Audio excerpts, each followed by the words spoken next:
वैसे तो हम लोग आपको इस चैनल पर एक से एक सुंदर भोलेनाथ के दर्शन करा चुके हैं, दुर्लभ दर्शन करा चुके हैं, लेकिन फिर भी आज की वीडियो में हम आपको लेकर जा रहे हैं उस धाम पे जो कि 12 ज्योतिर्लिंगों में से एक है और एक वो जगह जो सबसे ज्यादा प्यारी है हर शिव भक्त को। आज हम आपको लेके जाएंगे उस मंदिर को जो कि सबसे पहले पांडवों ने बनवाया था, लेकिन 8वीं सदी में श्री आदि शंकराचार्य जी ने उसका फिर से स्थापन किया था और हम उस जगह को जानते हैं केदारनाथ के नाम से। तो चलिए चलते हैं और कराते हैं बाबा के दर्शन।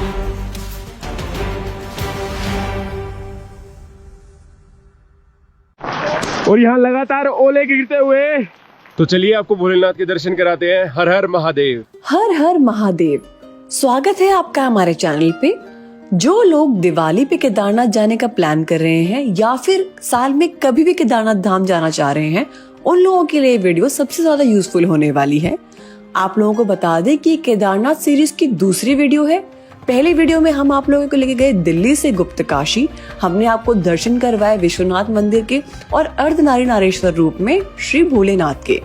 इस वीडियो में हम गुप्त काशी से इस यात्रा को शुरू करेंगे, लेकर जाएंगे आपको सोनप्रयाग और हर एक सवाल जो आप लोगों के मन में है केदारनाथ यात्रा को लेकर, उस सबके सारे जवाब आपको यहाँ मिलने वाले हैं। तो चलिए यात्रा की शुरुआत करते हैं। और भोले बाबा का नाम लेकर हम लोग बारिश में ही चल पड़े हैं। हर हर महादेव। हर हर महादेव। गुप्त काशी से सोनप्रयाग का डिस्टेंस करीब 30 किलोमीटर है और इसी के बीच में पड़ती है फाटा, वो साइड जहां से मैक्सिमम लोग हेलीकॉप्टर सर्विसेज अवेल करते हैं। हालांकि हेलीकॉप्टर सर्विसेज गुप्त काशी, फाटा और सरसी तीनों जगह से है। तो फिलहाल हम लोग पहुंच गए हैं फाटा में और आपको बता दें कि फाटा से आपकी जो चोपर की बुकिंग होती है। फिलहाल यहाँ पर भी बारिश हो रही है, पोंचो वगैरह हम लोगों ने ले लिया है। आगे अभी सोनप्रयाग के लिए चलते हैं, वहाँ पर गाड़ी पार्क करेंगे और यात्रा की शुरुआत करेंगे। हर हर महादेव। तो अब बात कर लेते हैं केदारनाथ जाने का बेस्ट टाइम क्या है। जब कपाट खुलते हैं उस वक्त बहुत ज्यादा रश होता है, तो हम आपको रेकमेंड करेंगे कि एक तो वो टाइम आप अवॉइड कीजिए, दूसरा मॉनसून का टाइम अवॉइड कीजिए क्योंकि उस टाइम पे इस पूरे रास्ते पे आपको बहुत ज्यादा लैंडस्लाइड मिलेगी। इनफैक्ट हम भी वापस आते हुए 15 घंटे लैंडस्लाइड के होने की वजह से फंस गए थे। तो आपकी जो पूरी जर्नी है वो एक अनप्लान्ड तरीके से कहीं ना कहीं फंसने की वजह से लंबी भी हो जाएगी और आपको और चैलेंजेस का भी सामना करना पड़ सकता है। जब भी आप जाएं तो स्पेशली आप वेदर देखकर जाएं केदारनाथ में, क्योंकि यहाँ का वेदर काफी अनप्रेडिक्टेबल होता है।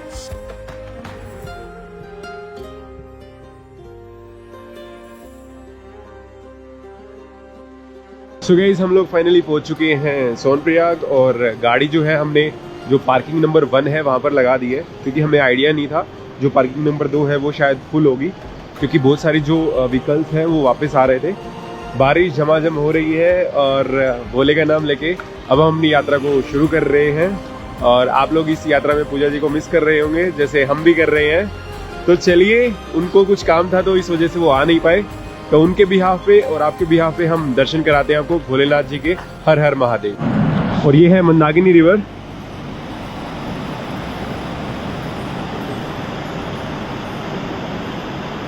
तो इस यात्रा में मिलिए हमारे साथ जो लोग हैं, दूसरे अंकित से, हाय, मोनिका से, हमारे साथ है आयशा, सौरभ और मंजीत।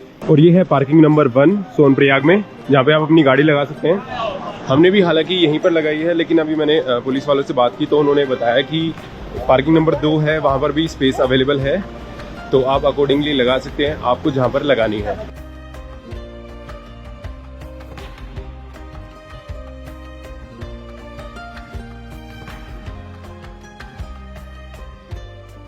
और ये है पार्किंग नंबर 2 का रास्ता।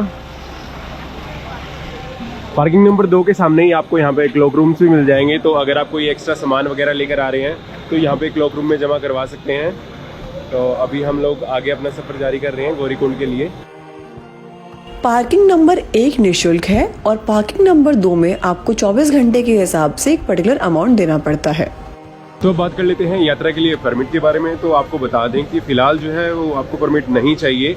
अगर आप केदारनाथ धाम पर आ रहे हैं, आपको ना तो गाड़ी का रजिस्ट्रेशन कराना है ना अपना रजिस्ट्रेशन कराना है, आप बिना यात्रा पर्ची के यात्रा कर सकते हैं।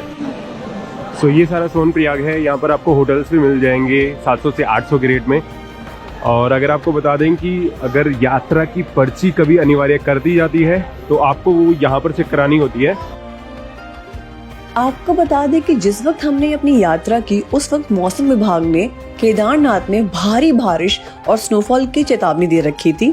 इस वजह से जब हम लोग यहाँ पहुंचे तो हमें सोनप्रयाग में करीब 4 घंटे इंतजार करना पड़ा और उसके बाद ये यात्रा आगे शुरू हुई। तो जब आप लोग अगर प्लान करें और बाय चांस आपका मॉनसून में ही प्लान बन रहा है तो आप अपने नंबर ऑफ डेज अकॉर्डिंगली ऊपर नीचे लेकर चलें। सो सोनप्रयाग से हम लोग अभी पहुंच चुके हैं गौरीकुंड और यहाँ तक के लिए आप लोग ले सकते हैं गाड़ी। शेयरिंग में आपको आना पड़ेगा और एक बंदे के 50 रुपये लगेंगे यहाँ तक के लिए। और आपको बता दें कि बारिश आनी फिर से शुरू हो चुकी है। गौरीकुंड से केदारनाथ मंदिर का सफर करीब 16 किलोमीटर का है और आपको बता दें कि गौरीकुंड में गर्म पानी का स्रोत है। आप लोग चाहें तो वहां से स्नान करके इस यात्रा को आगे शुरू कर सकते हैं। और वहाँ सामने नीचे है गौरीकुंड जहाँ पे सभी लोग स्नान कर रहे हैं।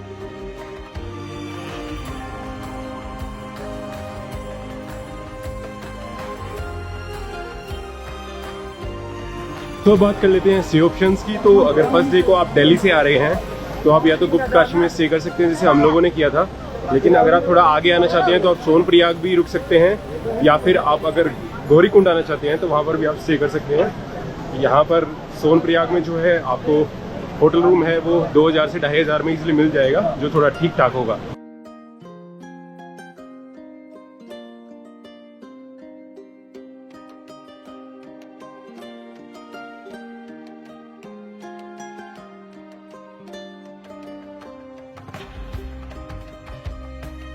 और अगर आप लोग फर्स्ट डे को सोनप्रयाग या फिर गौरीकुंड स्टे करते हैं तो next day early in the morning आप अपनी यात्रा की शुरुआत कर सकते हैं, जिससे कि आप जल्दी से संध्या आरती से पहले टेंपल पर पहुंच जाएंगे।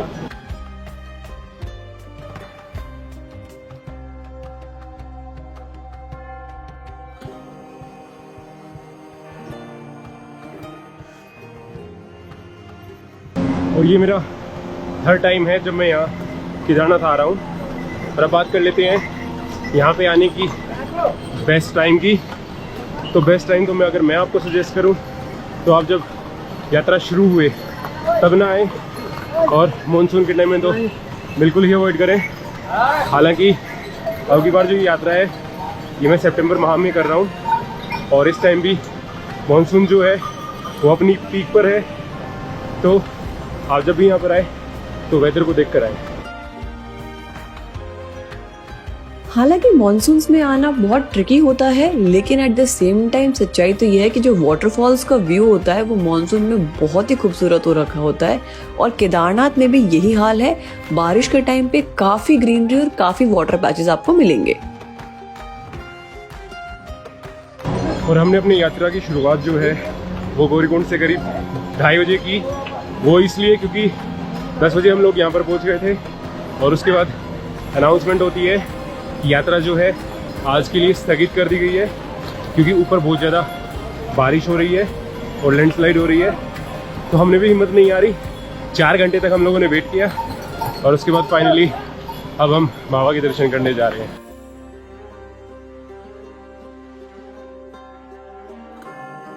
आप में से बहुत सारे लोग हैं जो केदारनाथ जा चुके हैं और जिन्होंने बहुत सारे चैलेंजेस फेस किए हैं, और वो लोगों ने रिक्वेस्ट की थी कि हम इस वीडियो में दोनों पहलू आपको चैनल पे बताएं।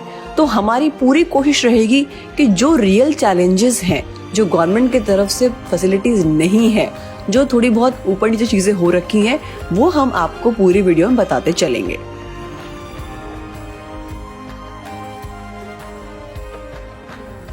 तो इस रास्ते पर पहला पड़ाव जो कि है गणेश चट्टी, उसको हम क्रॉस कर चुके हैं। और अभी जो भैरव टेम्पल है दूसरा पड़ाव, वो अभी आधा किलोमीटर दूर है।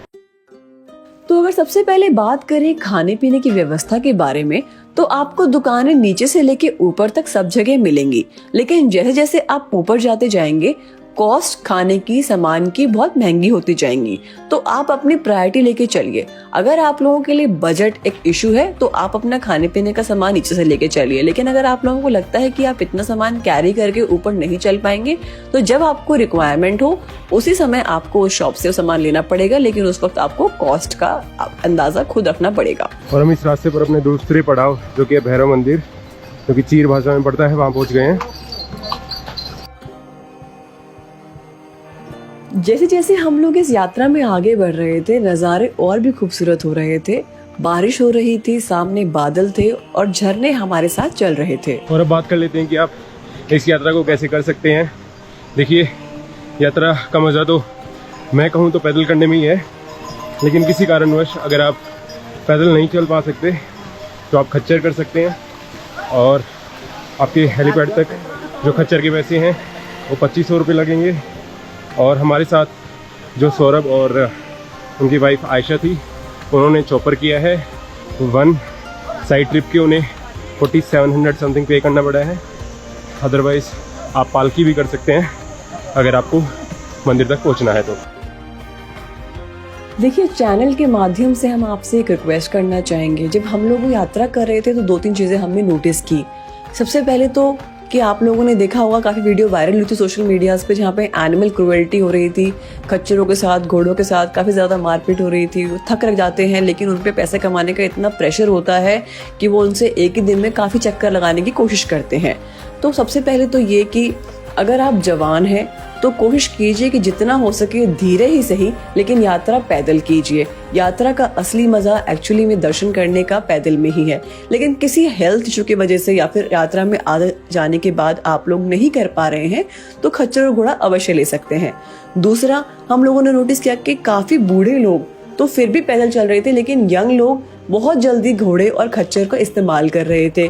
तो फिर अगेन आपसे रिक्वेस्ट करेंगे कि अपनी बॉडी के पोटेंशियल को आप मैक्सिमम यूटिलाइज कीजिए। यही एक जो ट्रैक पे, यात्रा पे आने का एक अवसर होता है, वो मिलता है, उसे पूरा यूटिलाइज कीजिए। और करीब 2 घंटे हो गए हमें चले हुए और करीब हमने 5 किलोमीटर कवर कर लिया अब तक। अब पीछे आप वाटरफॉल देखिए।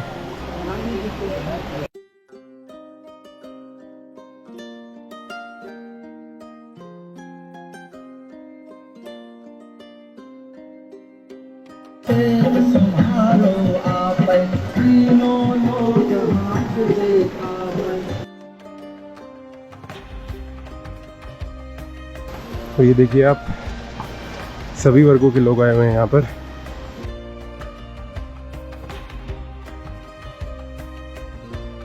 सो करीब 3 घंटे के सफर के बाद हम लोग भीमबली पहुंच चुके हैं, जो कि गौरीकुंड से करीब 6 किलोमीटर दूर है।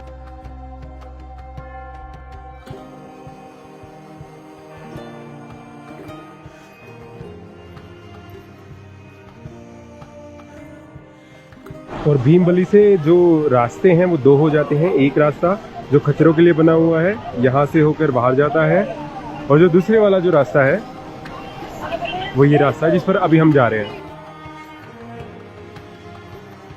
जैसे जैसे हम सफर में आगे बढ़ रहे थे, सफर और मंजिल दोनों बहुत खूबसूरत होते जा रहे थे। हर कोने से एक सुंदर नजारा था। समझ नहीं आ रहा था कहाँ रुके, कहाँ आगे बढ़े, लेकिन फिर भी हमने अपनी तरफ से बेस्ट कोशिश की है कि जितना खूबसूरत आप लोगों के लिए कैप्चर कर सके उतना किया है। और आपको बता दें कि जो चॉपर सर्विसेज हैं उसके लिए जो आपको बुकिंग करानी है वो आपको फाटा से करानी पड़ेगी। इसलिए अब इस चीज़ का ध्यान रखें। आप ऑनलाइन भी करा सकते हैं और ऑफलाइन भी करा सकते हैं। हालांकि ऑन द स्पॉट जो चॉपर की टिकट्स मिलना काफ़ी मुश्किल है, इसलिए आप एडवांस में ही बुक करना देख लें।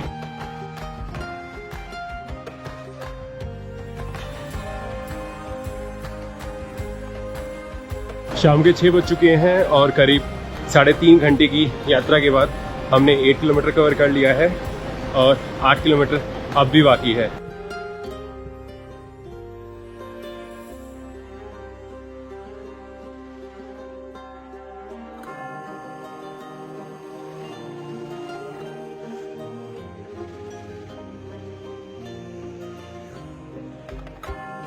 आज तो पूरे दिन से बारिश ही हो रही है और फिर से बारिश आनी शुरू हो गई है। ऊपर जब चढ़ रहे हैं तो ठंड लगनी शुरू हो गई है, क्योंकि ऊपर जो टेंपल के पास है वहाँ पर तो स्नोफॉल भी हो रही है, वो भी आपको दिखाएंगे। अगर आप नॉर्मल स्पीड से चलते हैं तो आपको करीब 8 से 10 घंटे ऊपर केदारनाथ मंदिर में पहुंचने में लगेंगे।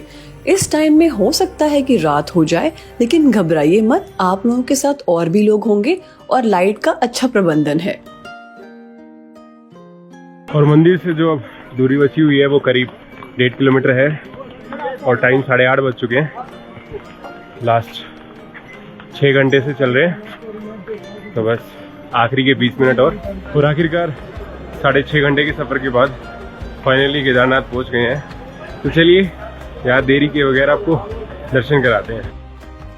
लास्ट ईयर जब हम लोग केदारनाथ आए थे और इस बार जब हम केदारनाथ आए, इसमें हम लोगों ने देखा कि इतना सारा कंस्ट्रक्शन हो रहा है, जगह जगह पे मशीन्स लगी हुई थी, जो हमें लगता है पर्सनली कि केदारनाथ जैसी जगह जो इतनी सेंसिटिव वैली है उसके अंदर इतना कंस्ट्रक्शन होना एक सही चीज नहीं है।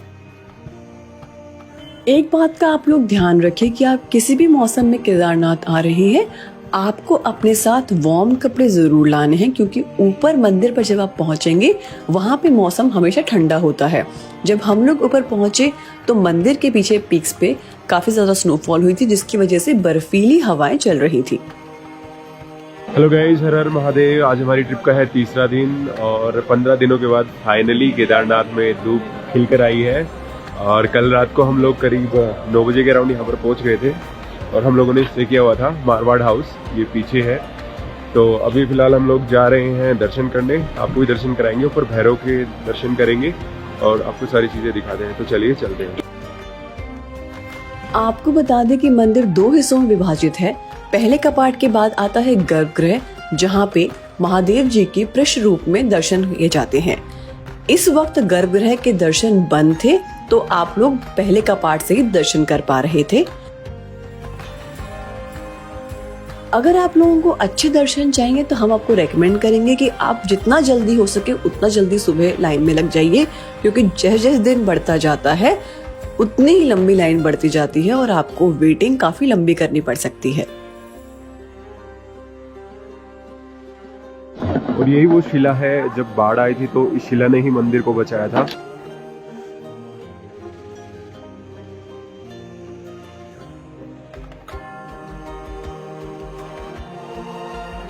तो अभी हम आपको लेकर चल रहे हैं भैरव बाबा के मंदिर में, जो कि केदारनाथ टेम्पल से करीब 1 किलोमीटर दूर है। दिखाते हैं वहां से भी आपको व्यू।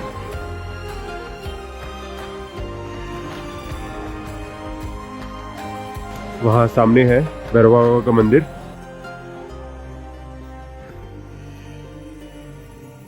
केदारनाथ मंदिर से ही आपको भैरव बाबा के दर्शन हो जाते हैं और आपको वहां पहुंचने में 30 मिनट लग सकते हैं या फिर उससे ज्यादा, डिपेंडिंग अपॉन आपकी स्पीड कैसी है।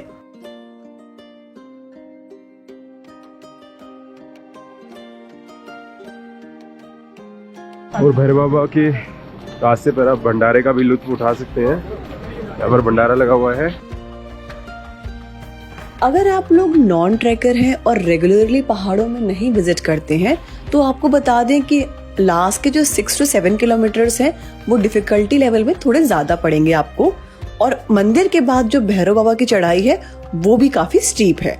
तो आखिरकार हम लोग पहुंच चुके हैं भैरव मंदिर और मेरे पीछे जो आप माउंटेन रेंज देख रहे हैं वो तो बिल्कुल ऐसे शाइन कर रही है और वहां पर स्नोफॉल भी हुई थी।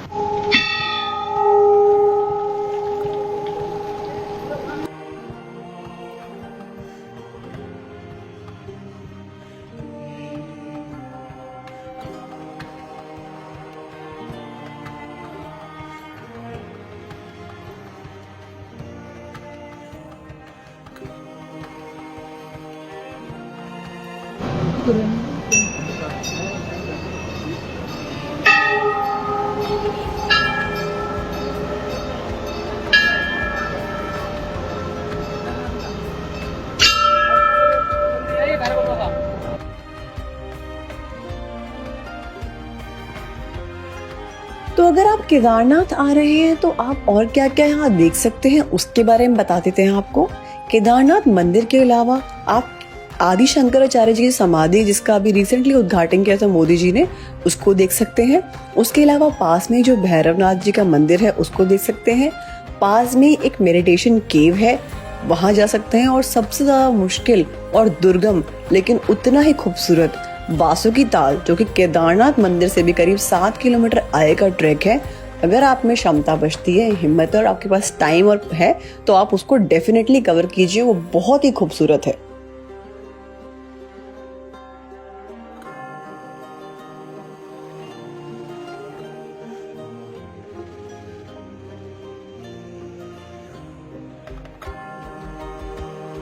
तो चलिए, अब हमने अपना सफर वापसी के लिए जारी कर दिया है। आपको वो सारी जगह दिखाएंगे जो रात को हम आपको अंधेरे में नहीं दिखा पाए थे।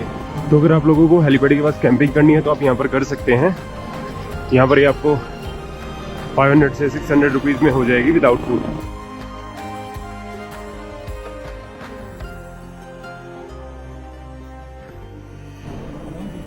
ये जो बेस कैंप है, इसके लिए आपको जो बुकिंग है वो ऑनलाइन ही करानी पड़ेगी। उस साइट का लिंक मैं आपको डिस्क्रिप्शन में दे दूंगा, वहां से आप ये कैंप्स को बुक कर सकते हैं। हालांकि जब कपाट बंद हो रहे हैं, अगर आप उस टाइम पे प्लान करते हैं यहाँ आना, तो हम आपको बिल्कुल रेकमेंड नहीं करेंगे कि आप इन कैंप्स में रुकिए, क्योंकि यहाँ फैसिलिटी बहुत कम होगी और ठंड बहुत ही ज्यादा। और मौसम विभाग ने तो आज केदारनाथ धाम पर भारी बारिश की चेतावनी भी दी है। जब हम लोग सुबह सुबह दर्शन करने मंदिर जा रहे थे तो मौसम बहुत ही मेहरबान था हम पे और बहुत ही अच्छे सूर्यदेव ने हमें दर्शन दिए।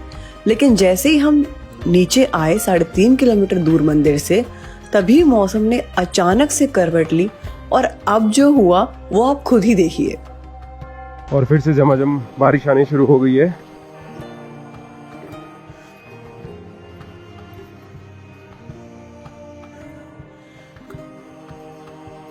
और अब तो बारिश के साथ ओले भी गिरने शुरू हो गए हैं और अंकित को आनंद आता हुआ। बहुत मजे आ रहे हैं। पहला था एक्सपीरियंस था अंकित का और काफी अच्छे से दर्शन हो गए हम लोगों के। उसके बाद से ही बारिश आनी शुरू हुई है, बहुत ही तेज आ रही है।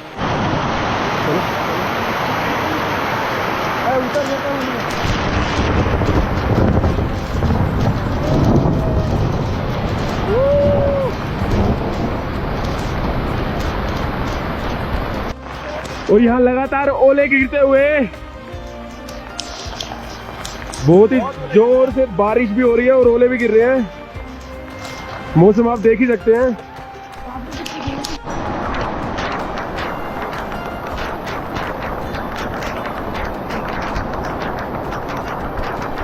और यहाँ केदारनाथ में बहुत ही तेज बारिश आनी शुरू हो गई है, बिजली भी कड़क रही है, उसके साथ साथ जो है स्नोफॉल और ओले भी गिर रहे हैं। हम लोग फिलहाल जो है वो रुक गए हैं, बट कह नहीं सकते कि कब चलेंगे, लेकिन यहाँ पे रुकना भी बहुत ही ज़्यादा रिस्की है, तो थोड़ी देर वेट करके हम लोग यहाँ से निकलेंगे।